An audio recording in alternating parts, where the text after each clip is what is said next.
સંઘર્ષ ખરેખર શું છે તે પણ આપણા સમાજને સમજાવવા માટે 10 વર્ષ લાગી જશે, મને એવું લાગે છે.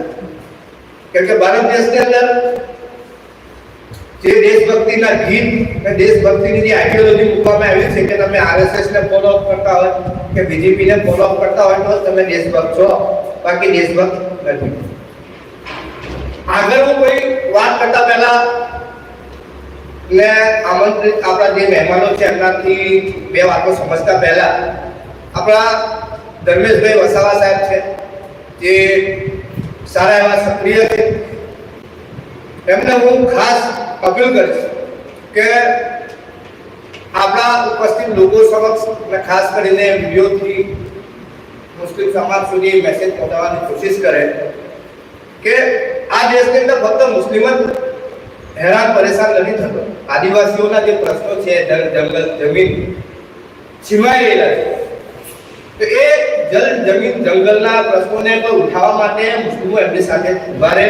એના માટે એમના બે વાતો 5 મિનિટ પૂરી કરી દે તમારી વાત પૂછી શકો. આવા જ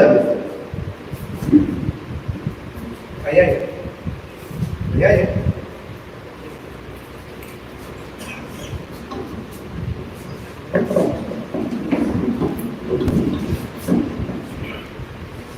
जोहार जोहार, जय संविधान, जय भारत, जय आदिवासी.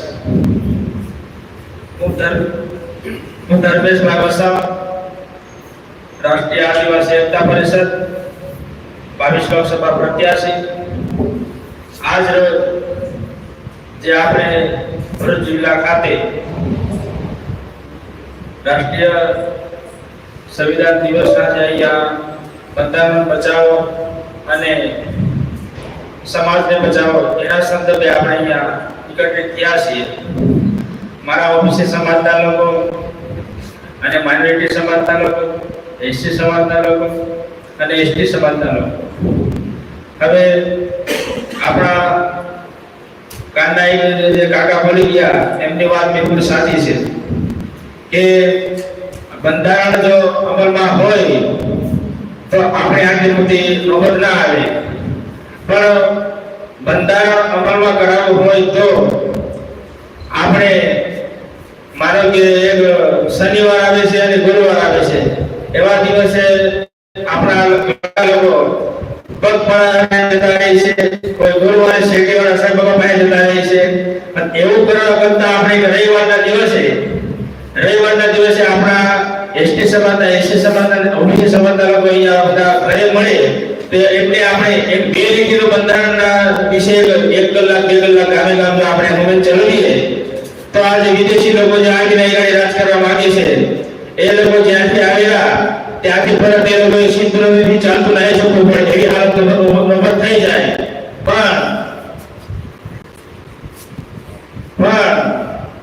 આપણા લોકો એક થતા નથી, એટલા માટે આ જનોઈવાળા અને ચાંદલાવાળા રાજ કરે છે અને આપણે ગુલામીની અંદર ધકેલી રહ્યા છે. પણ જો આપણે બેલોબી ફક્ત એક જ સાહિત્યભાઈ ફૂલે બેન અહીંયા ઉપસ્થિત છે કરજી ગામને, જેવા સાહિત્યભાઈ ફૂલે એક બેન હતા, એ બેન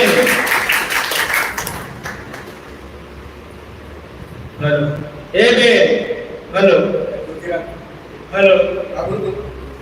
જે બેન સાવિત્રીબાઈ ફૂલે જે હતા એ બેન જે તે સમયે બાળકોને ભણાવતી હતી.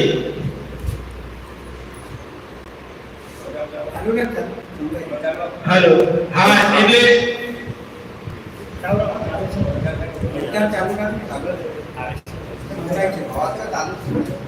એટલે સાવિત્રીબાઈ ફૂલે એ જ્યારે બાળકોને ભણાવવા જતા હતા ત્યારે એ બબ્બે સાડી રાખતી હતી.